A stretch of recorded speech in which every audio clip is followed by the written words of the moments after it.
chapitre 22, dans le verset 2. La Bible dit ceci: la 3e année, Josaphat, roi de Juda, descendit auprès du roi d'Israël. Roi de Juda, c'était qui? Josaphat. Et le roi d'Israël, c'était qui? Akab. On est ensemble? Amen. Le roi de Juda, il s'en va voir le roi d'Israël. Le roi de Juda là, qui a quitté voir le roi d'Israël s'appelait qui? Josaphat. Et le roi d'Israël s'appelait Akab. La différence entre les deux, c'est quoi? C'est que Israël, quand ils sont sortis d'Égypte, ils ont constitué une nation, n'est-ce pas? Cette nation était constituée de 12 tribus. C'est-à-dire, chaque enfant de Jacob avait constitué une tribu. On est ensemble? Amen. Israël était constitué de combien de tribus? 12 tribus. Les 12 tribus, c'est conformément au nombre des enfants de Jacob. Parce que le mot Israël lui-même, c'est le nom de Jacob. Alors, la nation d'Israël est constituée de 12 tribus. Ils ont eu le premier roi. En tant que 12 tribus, le premier roi s'appelait le roi Saül. Le deuxième roi s'appelait le roi David. Le troisième roi s'appelait le roi Salomon. Après le roi Salomon, le royaume a été divisé en deux. Ce qui fait que 10 tribus ont constitué un pays parce qu'ils se sont révoltés. 10 tribus se sont révoltées, se sont retirées. Les autres sont restés seulement à 2. Les 2 tribus là, c'est ce qu'on appelle le royaume de Juda, ou encore le royaume du sud, parce qu'ils étaient au sud. Et les 10 tribus qui se sont rebellées, là c'est le royaume d'Israël. On est ensemble? On est ensemble? Donc c'était le même peuple mais qui s'était divisé. La raison de la division en réalité c'est parce que le roi Salomon avait péché contre Dieu. Mais pratiquement c'est parce que le roi Salomon n'a pas pris une bonne décision. Il a suivi les conseils des jeunes qui étaient un conseil erroné. Ça c'est ce qui est pratique. Mais la réalité, c'était spirituel. C'était parce que le roi Salomon a péché contre Dieu. Alors là, nous avons 2 pays, mais qui constituent une même nation. On est ensemble? Alors, à cette période ici, c'était longtemps après maintenant, ils ont constitué toujours 2 royaumes parallèles. Il y a même des moments où ils commençaient à se battre entre eux. Il y a des moments où des conflits sont arrivés entre Israël et la Judée. Il y a des moments comme ça. Mais à ce moment précis, le roi d'Israël, il s'appelait qui? Akab. Et le roi de la Judée s'appelait Josaphat. Je ne veux pas ajouter beaucoup de choses parce que si ça pèse, on risque d'oublier tout. Amen. La capitale d'Israël, là où était Akab, la capitale c'était Samarie. La capitale d'Israël, le royaume d'Israël, la capitale c'était Samarie. Le royaume de Judée, la capitale c'était Jérusalem. On est ensemble? Mais dans l'histoire que nous venons de lire,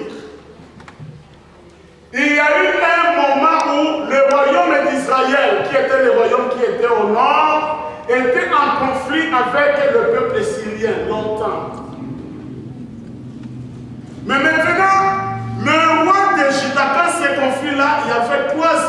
se battait plus. Le roi de Juda a dit, je vais voir mon frère qui est le roi d'Israël. Alors Akab, qui est le roi d'Israël, il quitte, il s'en va voir son frère, le roi de la Judée, qui s'appelait Josaphat. Non, je fais le vice-versa.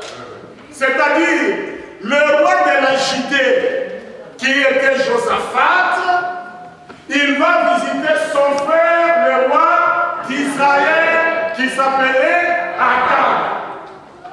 Maintenant, Akab a accueilli son ami, son frère, dans sa capitale, à Samarie. Comme il avait vu qu'ils avaient quand même fait les combats et ils étaient alliés, ils avaient des alliés, ils ont eu beaucoup de avancées sur les Syriens. Alors, Akab réunit les gens autour de lui, lui qui est roi. Il dit, non, écoutez, il y a une partie de notre terre d'Israël.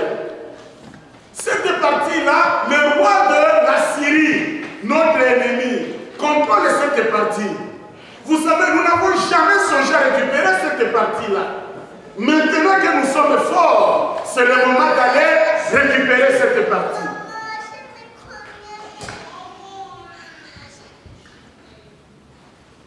Est-ce qu'on est ensemble? Amen. Il dit, comme nous sommes forts, c'est le moment d'aller attaquer. Là, c'est le roi Akab, qui est le roi d'Israël. Et quand il dit ça, il a un visiteur. Le visiteur, c'est qui? Josaphat, qui est le roi de la Juda. Maintenant, il dit à Josaphat, qui est chez lui, il lui dit non. Nous voulons aller faire le combat pour récupérer notre territoire que les Syriens ont pris. Est-ce que tu peux aller avec moi? Lui il dit non, après tout nous sommes le même peuple. Moi je suis comme toi, mon peuple est comme ton peuple, notre armée est comme ton armée. Mais pourquoi je ne peux pas aller? Je vais aller. Ok. Mais alors Josaphat lui pose une condition. Il lui dit, avant d'aller au combat, cherche les prophètes qui vont consulter l'Éternel. Que Dieu nous dise si on va au combat, qu'est-ce qui va se passer? Est-ce que nous allons gagner ou pas? Le roi Akab dit, il n'y a pas de problème. Akab avait chez lui des prophètes de nombreux. Il les a appelés. Ils étaient combien? 400 prophètes. Tous les prophètes disent, ah, ainsi dit l'Éternel, toi, roi, tu vas frapper les rois d'Assyrie et récupérer tous les territoires. Ça, c'est Dieu qui parle. Et puis l'autre qui passe encore. Tous les 400 sont prophétisés. Ah, l'Éternel va te donner. Descends là-bas, tu vas frapper. Et descends, tu vas frapper. Et le roi de la Judée, Josaphat était là. Josaphat te regarde et il dit, ah, c'est Loyengue ici. Il y a rien ici. Ça, c'est vraiment le mouvement. Il dit, Josaphat te dit au roi Akab, il lui dit, est-ce qu'il n'y a pas un autre qui peut nous dire réellement ce que Dieu dit? Ah, Akab est embarrassé un peu, il lui dit, bon, il y a quelqu'un qui est resté bien, celui-là, je le hais. Parce que lui, quand il prophétise, c'est toujours des mauvaises choses. Il n'a jamais prophétisé de bonnes choses pour moi. C'est pourquoi je ne l'ai pas appelé. Il dit, roi, ne dis pas des choses comme ça. Appelez-nous celui-là qui vient. On envoie quelqu'un pour l'appeler. Et là, il s'appelait Michée. On va prendre Michée qui était prophète. Vous savez, les gens qui travaillent avec le roi, ils savent ce qu'il faut faire. Déjà, la personne qu'on envoie là-bas, il dit à Michée, et toi, quand tu vas là-bas, si tu prophétises le mauvais, tu verras. Tous tes amis là-bas ont prophétisé de bonnes choses. Ils ont dit, le roi, descends, l'Éternel a dit, tu vas gagner. Si toi tu commences, tu dis des bonnes choses, tu verras. Michée arrive. Michée aussi arrive devant le roi. Oh, roi, l'Éternel dit, va là-bas, tu vas gagner. Il se sent bien, n'est-ce pas? Maintenant, il veut que son ami Josaphat voit que c'est vraiment Dieu.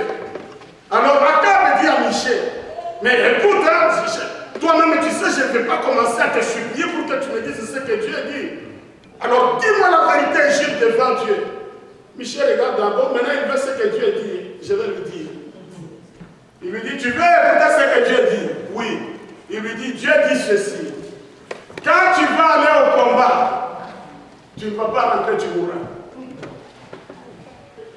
Ah, tu vois, c'est ce que je disais, cet homme ici toujours des mauvaises choses. Et puis il y a un autre qui sort là parmi les 400, la prophète. Il vient avec les cornes comme ça en fer. Parce que dans la prophétie, dans l'Ancien Testament, il y avait des prophéties que l'on disait comme ça, mais il y avait aussi des prophéties que l'on faisait comme des théâtres, tu vois. Ils peuvent faire sortir je ne sais quoi. Vous voyez quand Dieu avait envoyé Jérémie aller chez les potiers. Vous connaissez les potiers? C'est lui qui fabrique les pots en argile. Il lui dit, va dans cette maison et tu vas prophétiser pour dire que tous vous êtes comme les pots entre les mains, comme l'argile entre les mains du potier. C'est-à-dire le potier peut décider, il dit cette argile je vais faire le vase de la maison. Cette argile je ferai ceci. Ou bien il dit non c'est mal fait, il casse. Qui va lui dire non? L'argile va lui dire non, non papa, moi je voudrais que tu fasses de moi une tasse. Non, non. Alors il dit c'est comme ça que nous sommes aussi, nous dépendons de Dieu. Donc dans l'ancien temps, la prophétie, il y avait beaucoup de formes qu'on faisait. C'est ainsi qu'un de ces 400 là-bas, pour mettre un peu les sucres dans leur prophétie, il vient avec des cornes en fer, il met comme ça. Il dit oh le roi, tu vois ces cornes, c'est comme la puissance que tu as, tu vas renverser toute la Syrie. Michel regarde et dit non. Alors on lui dit, toi, tu as dit contre moi le roi. Michel lui dit, tu m'as demandé de dire la vérité. Ce que je te dis, si tu vas là-bas, tu mourras. La vérité que toi, tu ne connais pas, c'est quoi? Moi, Dieu m'a ouvert les yeux. J'ai regardé que Dieu, quand il était assis sur le trône, il avait décidé de te faire le mal. Alors, il a dit à tous les esprits qui étaient là-bas, tous les anges qui étaient là, il dit, mais qui va faire tout pour que le roi Akab aille mourir? Maintenant, il y a un esprit qui est venu, chacun, tous les esprits passaient devant Dieu. Oh non, moi je vais faire ceci. Dieu dit non. C'est bien, l'esprit vient, il dit, moi je vais faire, je vais réussir. Dieu lui pose, ça c'est ce qui s'est passé dans le monde spirituel. Alors Dieu pose à cet esprit, qu'est-ce que tu vas faire? L'esprit dit, moi je vais mettre les mensonges dans la bouche de tous ces prophètes. Alors tout le monde va les tromper. Quand il va aller, il va mourir. Alors Michel lui dit, c'est pourquoi tous ces gens-là te disaient.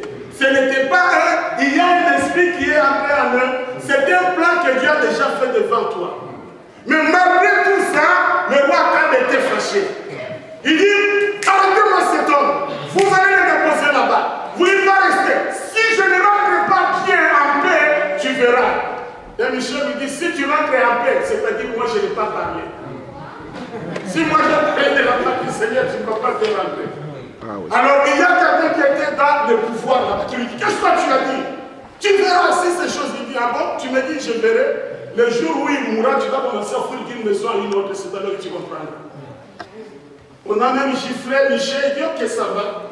Ils sont partis. Mais avant de partir, le roi Akab, il était le roi de quoi? D'Israël. Il dit à son visiteur qui était le roi Josaphat. Josaphat était le roi de Juda. Il dit à Josaphat, hein, bon, comme nous allons au combat, moi je vais me déguiser, au lieu de porter les habits du roi, je vais juste porter comme les militaires. Mais toi, tu vas rester avec les habits du roi. Dans sa pensée, c'est parce qu'il a dit, on a dit que si je parle, je mourrai. Mais si je me déguise, je deviens comme tout le monde. Les Syriens ne vont pas me connaître.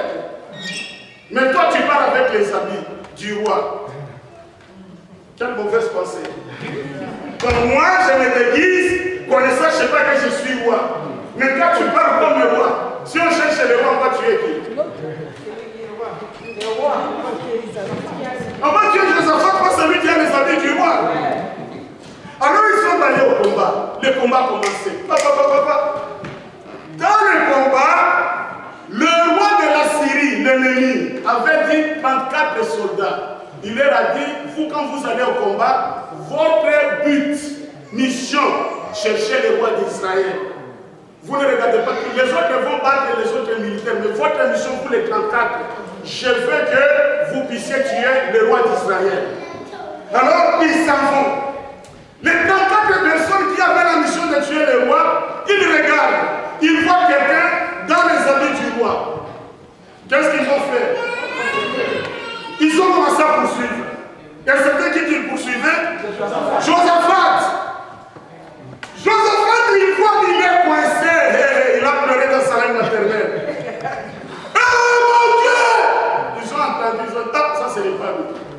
Ils l'ont laissé. Maintenant, les combats continuaient. Arrivé à un certain moment, c'est ce qu'on nous a dit, parmi les militaires, lui, Josaphat, il se retire un peu avec son habit de roi. Les militaires continuent à se battre. Et puis, le roi d'Israël, Akab, lui aussi était là au combat, mais il était dans son char avec un chauffeur qui était avec lui. Il était là dans les habits, pas les habits du roi. Quand il était là, dans le camp des Syriens, on ne pouvait pas connaître qui était qui était Akab. Mais dans ce cas-là, il y a quelqu'un qui a tiré au hasard, par hasard. Il a vu seulement une flèche soit. Cette flèche-là, c'est ce qu'on appelle Yamakambo. Cette flèche-là, c'est une flèche de problème. Elle a laissé tout le monde, et là, sur seulement Akab, dans son char où il était, la flèche entre sur Akab, soit Akab blessé. Sérieusement. Akab regarde, il dit, ah! Il dit à son chauffeur, il dit, retire le char de l'autre côté, parce que je suis sérieusement blessé. Alors il retire le char, le roi était en train d'essayer sérieusement. Arrivé le soir, le roi meurt. Le roi Akab était mort conformément à la parole de l'homme de Dieu. Amen. Amen. Ce que Dieu dit, ça s'accomplit absolument. Avant de faire cela, je voudrais vous parler d'une légende. Il y a une légende que j'ai entendue, les gens disent c'est une légende de Chinois, je ne sais pas. Qu'est-ce qu'on dit? On dit qu'il y avait un homme, il avait sa femme, ils ont eu un seul garçon. Alors, avec ce seul garçon-là, les autres avaient beaucoup d'enfants. Vous voyez la Chine, hein, on faisait beaucoup d'enfants chez eux. Alors les gens me disent, oh, toi tu as de la malchance, hein, un seul enfant. Et à lui de leur dire, qui vous a dit que j'ai la malchance? Alors, les gens ont de l'argent, ils achètent les chevaux, beaucoup de chevaux, mais lui a eu un seul cheval. Il cherche, il n'a pas de moyens pour en acheter d'autres. Et puis les gens lui disent, yo, tu as de la malchance. Il dit, qui vous a dit que j'ai de la malchance? Alors, à un certain moment, son cheval a disparu. Quelques jours, les gens sont venus lui dire, un seul cheval que tu avais, et puis il disparaît. Tu as de la malchance. Il leur a dit, qui vous a dit que j'ai de la malchance? Pourquoi vous pensez que j'ai de la malchance? Le cheval est parti dans la brousse.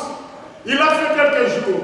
Au retour, le cheval est rentré et il a porté d'autres chevaux de la brousse. Ils sont venus, ils sont entrés dans sa maison. Maintenant, il a beaucoup de chevaux. Les gens lui disent, ah, tu as de la chance. Hein? Il leur a dit, mais qui vous a dit que j'ai de la chance? Amen. Seulement parce que vous voyez des chevaux, vous dites que j'ai de la chance. Alors, à un certain moment, son garçon là, quand il a grandi, il commençait à jouer avec les chevaux, il tombe. La jambe est cassée, paf, sérieusement. Les gens viennent le regarder, un seul enfant, et puis il est cassé comme ça. Yo, tu as de la malchance. Il leur a dit, qui vous a dit que j'ai de la malchance? Parce que mon enfant est fracturé, j'ai de la malchance. Non. Qu'est-ce qui se passe? 3 jours après, la Chine est attaquée par un autre pays. La guerre. Alors on a dit, tous les enfants à partir de 18 ans doivent aller au front. On les recrute de force. Mais l'enfant de cet homme-là était blessé. Est-ce qu'il est allé au front? Non. Il y a beaucoup de gens qui sont allés mourir là-bas. Mais son enfant est resté. Les gens ont dit, ah, tu as de la chance. Hein? Et il leur a dit, qui vous a dit que j'ai de la chance? Amen. Ce que l'on veut dire, c'est quoi? Cette fracture de l'enfant, Dieu savait pourquoi il a donné cette fracture. Ce que l'on veut dire, c'est que dans la vie des enfants de Dieu, il n'y a pas de hasard. Amen. Il n'y a pas de chance. Tout est fait selon le projet de Dieu. Akab est allé au fond. Il a pensé se déguiser.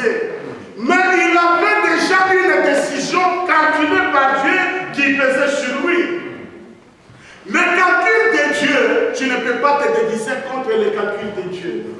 Ça peut prendre tout le temps que ça peut prendre, mais finalement, ça finira par te rattraper. Et cela aussi, dans le sens contraire aussi, si Dieu a décidé aussi de te faire du bien, tu peux traverser par n'importe quoi, les gens peuvent te haïr, les gens peuvent te mettre des crochets, les gens peuvent te mettre du n'importe quoi. Ce que Dieu a promis pour toi, ça va arriver. Si tu as parlé du bien, c'est que là va arriver. Écoutez, le problème que nous avons les êtres humains, nous voulons tout expliquer. Lui-même Dieu dit, ma pensée et votre pensée, c'est très loin comme la terre et les cieux. Vous ne pouvez pas saisir toute ma pensée. Mais nous, ce qui nous complique la tâche, c'est quoi? Nous voulons comprendre. Dieu a dit ça, ça viendra d'où? Quel niveau j'ai? Quelle capacité j'ai? Qui est-ce que je connais? Dieu ne dépend pas de ça. Vous voyez quand Israël était devant la mer rouge, Moïse a pleuré devant Dieu. Dieu a dit, gardez silence, on combattra pour vous. Est-ce que Moïse connaissait comment Dieu allait combattre?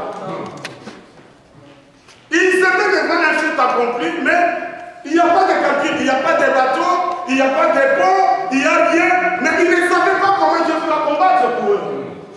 Amen. Le problème de nous, les êtres humains, c'est que nous pensons que Dieu a les mêmes limitations que nous. Dieu n'est pas limité. Là où il n'y a pas la route, si Dieu a décidé de te donner la route, il va te la donner. Là où il n'y a pas quelqu'un qui te connaît, si Dieu a décidé de te faire du bien, lui-même devient ta connaissance. La Bible dit ceci dans le Nouveau Testament. La Bible dit, Dieu sait qu'il fait, ce sont les choses que l'œil n'a point vues, les choses que l'oreille n'a point entendues, les choses qui ne sont jamais montées dans la pensée de qui que ce soit. Mais nous, le jugement que nous faisons, c'est un jugement basé sur l'expérience. Oh, vous savez, j'ai l'expérience. J'ai déjà vu beaucoup de gens arriver à ce niveau-là, KO. Dieu ne dépend pas de l'expérience. Il fait les choses que l'œil n'a pas encore vu. L'expérience, c'est ce que tu as vu. L'expérience, c'est ce que tu as entendu. Et puis, il y a l'imagination qui te fait expliquer. Mais Dieu dit, la Bible dit, les choses que Dieu garde pour les enfants à lui, ce sont les choses que l'oreille n'a pas entendues, les choses que l'œil n'a pas vues, les choses qui ne sont jamais montées dans le cœur de quelqu'un. Dieu n'est pas limité. Cesse de faire confiance à tes capacités, cesse de faire confiance à ton expérience, fais confiance à Dieu. Amen. Quand Dieu a décidé de te faire du bien, personne ne peut changer. La Bible dit ceci, ce Dieu-là, il est le Dieu qui dresse ma table devant mes ennemis. Quand il a décidé de dresser la table, qui dresse la table, c'est qui? Qui dresse la table? Dieu dresse ma table devant mes ennemis. Le problème qu'il y a, c'est quoi? Cette prière que toi tu avais faite, Dieu a décidé déjà de te répondre. Comment je le sais? Parce qu'il a dit, l'an 2014, Dieu va nous faire du bien. Encore une fois, je me rappelle dans une de mes prières, j'étais en train de jeûner. Je jeûne. Je dis, Seigneur, je voudrais que tu nous montres ta gloire. Il a dit, tu verras ma gloire. Amen. Je reprends le second jour. Je dis, Seigneur, je vais voir ta gloire. Il me dit, tu verras ma gloire. Après le troisième jour, j'ai dit, Seigneur, il m'a dit, tu verras ma gloire. Et puis quand Dieu a dit quelque chose 3 fois, il n'est pas un fils de l'homme pour se repentir. Il n'est pas un homme pour mentir. Dieu n'est pas comédien pour faire des choses, dire des choses pour te plaire. Il est Dieu. Que tu sois dans la joie, que tu ne sois pas dans la joie, ça ne change pas qu'il ne cesse de devenir Dieu. Donc quand il a parlé, il parle en sa capacité de Dieu. Quand il a parlé, il est ce Dieu-là de la vérité. Quand il a parlé, il est toujours assis sur le trône. C'est pourquoi je veux dire à quelqu'un dans cette église, Dieu a décidé de te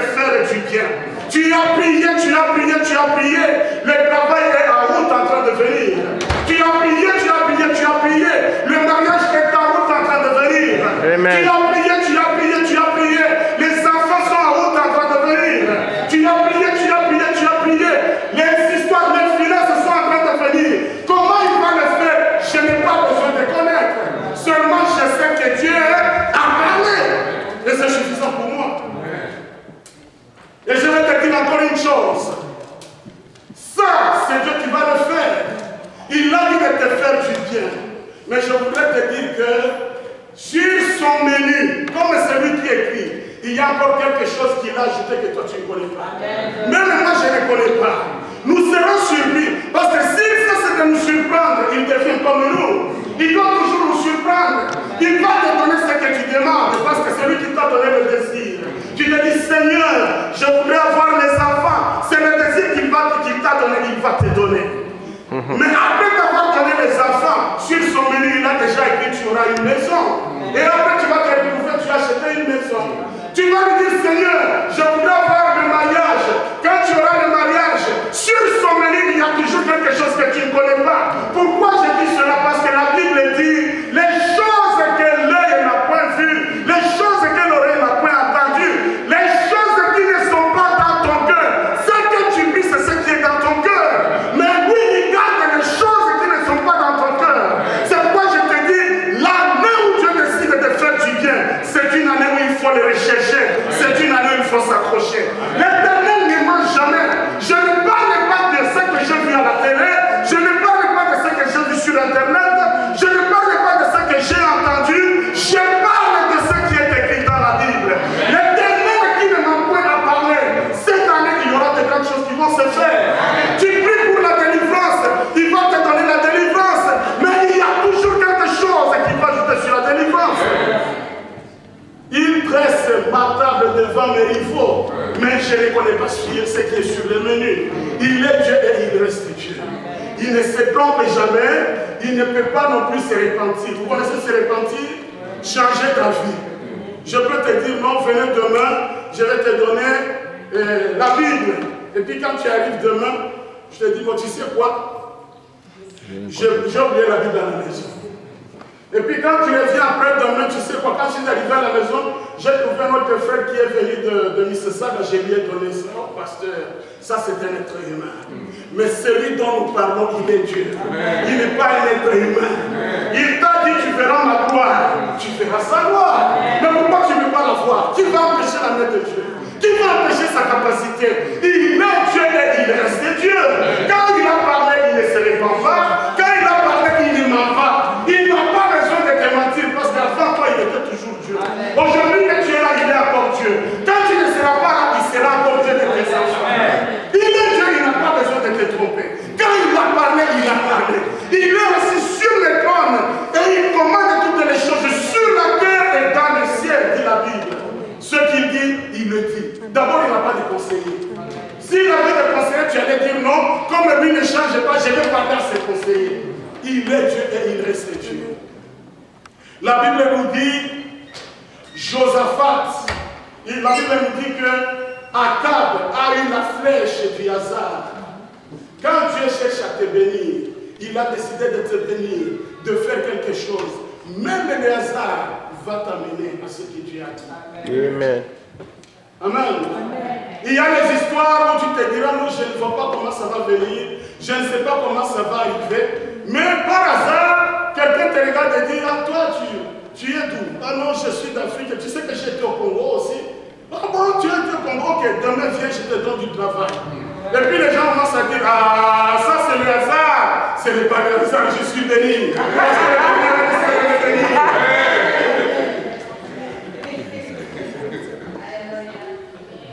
Il y a quelqu'un qui va te regarder et te dit, lui aussi il a la voiture. Il a étudié quel niveau? Ça c'est le hasard. Oui, c'est comme ça que mon Dieu me bénit. Avec mon Dieu, je n'ai pas besoin d'avoir de grandes études. Quand il a décidé de me faire du bien, il me fait du bien. On te regarde et on me dit, mais celui-là, moi j'ai étudié avec lui au Congo. Il était toujours le dernier de la classe. Mais il te trouve si tu es manager. Et il regarde et dit, c'était un hasard. Parce que nous tellement comprenez, ils étaient des voisins, alors il lui a donné, mais c'est pour ça que mon Dieu bénit. Mon Dieu est capable de créer le hasard.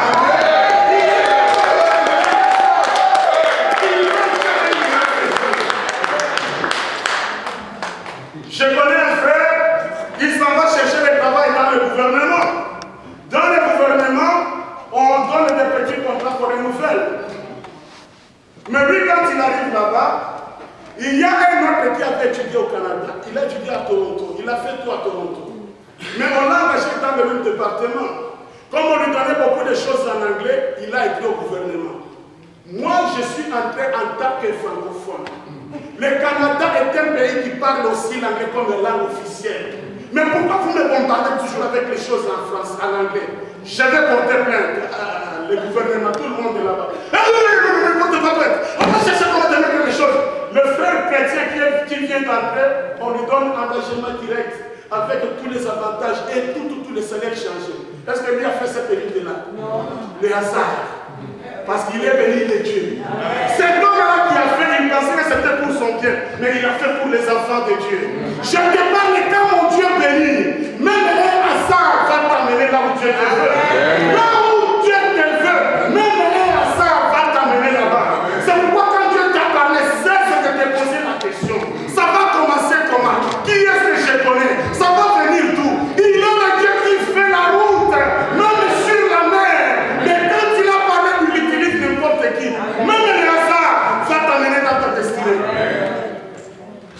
Il est Dieu qui fait sa volonté sur la terre et dans les cieux. Il y a les autres. On va dire au travail, tu pars du travail. Tu te dis, oh non Seigneur, comment tout ça? Lui-même sait où il va t'amener. Il est Dieu et il reste Dieu.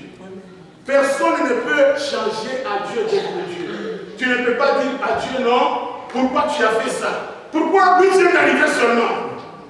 Il est Dieu, il fait sa volonté dans les cieux et sur la terre. Ce qu'il a écrit pour moi, ce n'est pas ce qu'il a écrit pour toi. Quelqu'un peut avoir précédé, mais toi avec Dieu, les hasards va t'amener plus loin que celui qui a commencé.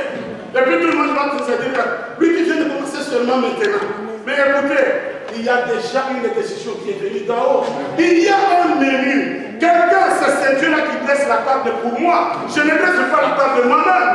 La Bible dit, il dresse la table pour moi devant mes rivaux. Le problème, ce n'est pas moi. Ce n'est pas ma faute. Si tu es mécontent, demande à celui qui dresse la table pour moi.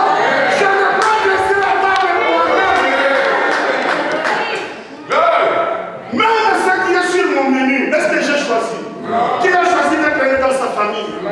Tu as dit, non, cette famille, non, là il y a des querelles. Cette famille, lui-même a regardé, il a dit, non, je vais le mettre dans cette famille. Et à partir de lui, je vais le délivrer. Et puis il va amener la puissance de Dieu dans cette famille. Et à partir de lui, je ferai ceci, cela. Qui a choisi? Lui-même a choisi. Il a déjà un menu pour toi. Pendant que nous parlons, il a déjà dressé ton table devant tes rivaux. Ce n'est pas ton problème. Tu as fait combien de temps? Tu n'as pas besoin de connaître. Il est Dieu et il reste Dieu. Amen. Mais une chose que je voudrais te dire est que lorsque tu vas quelque part, fais comme Josaphat.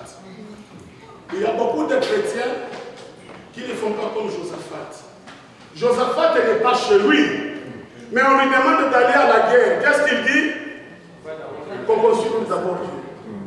Il y a beaucoup de chrétiens, ils vont dans une maison de quelqu'un qui ne prie pas. Parce qu'on va dire que moi je prie. Le soir, quand même, pour les dans le lit, oh, il se réveille.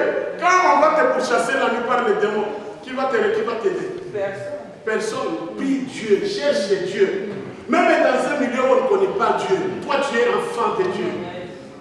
Il est allé chez Akab. Akab avait déjà quitté la grâce de Dieu. Mais lui dit, bon, si tu veux que je parte, on demande d'abord à Dieu. Il fait comme ça, il dit, non, la parole est de Dieu d'abord.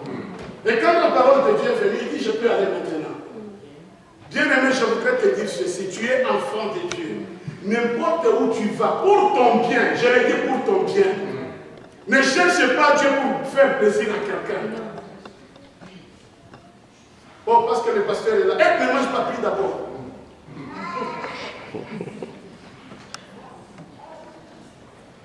Tu t'en vas quelque part dans une fête. Vous mangez, tu regardes d'abord. On ne me connaît pas. Et maintenant la danse.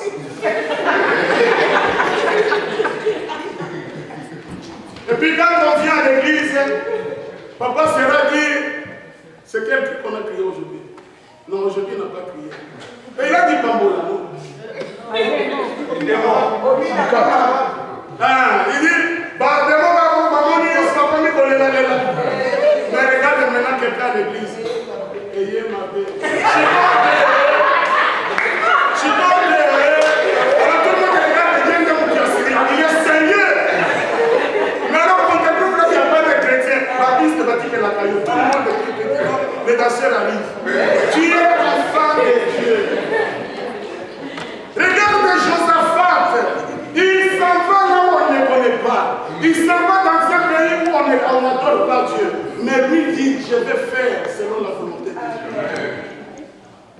Écoutez, il y a des situations dans la vie, ni ton père, ni ta mère, ni ton voisin, ni ton mari, ni ta femme, ni ton pasteur ne peuvent pas t'aider.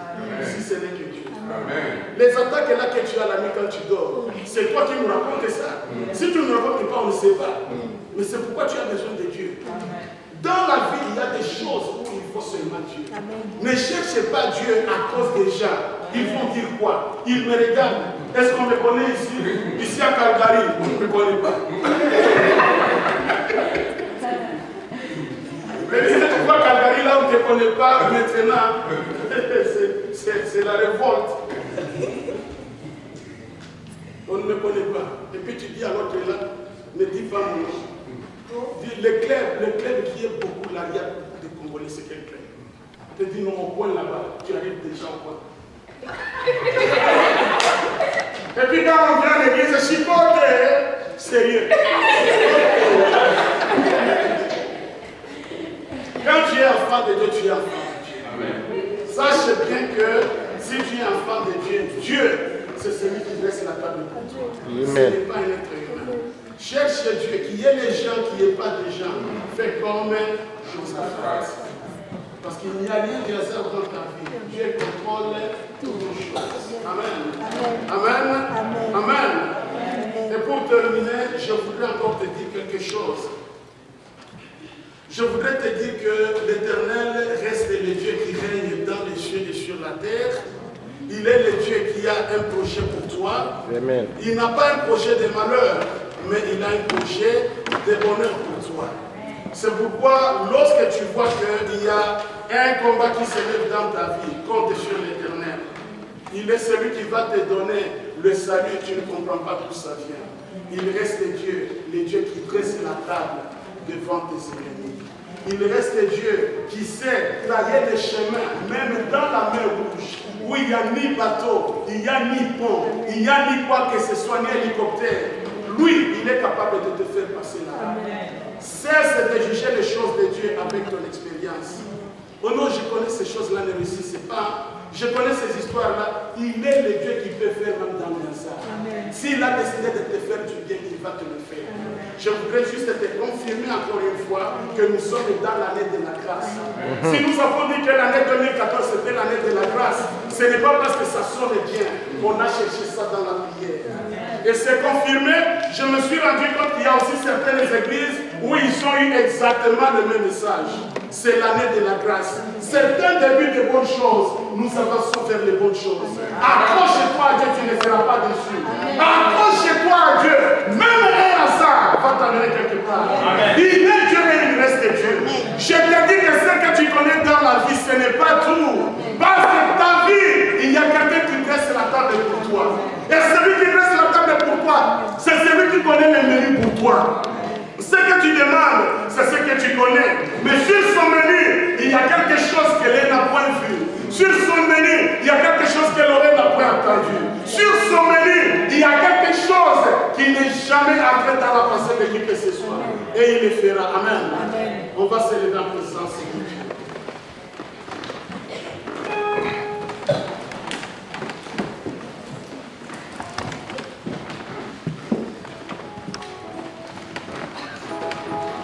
Le hasard, il peut utiliser n'importe qui.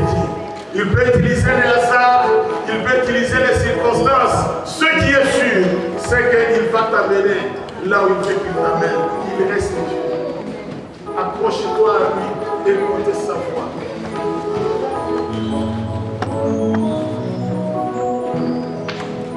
Disons merci à Dieu pour sa parole. Disons merci pour sa parole.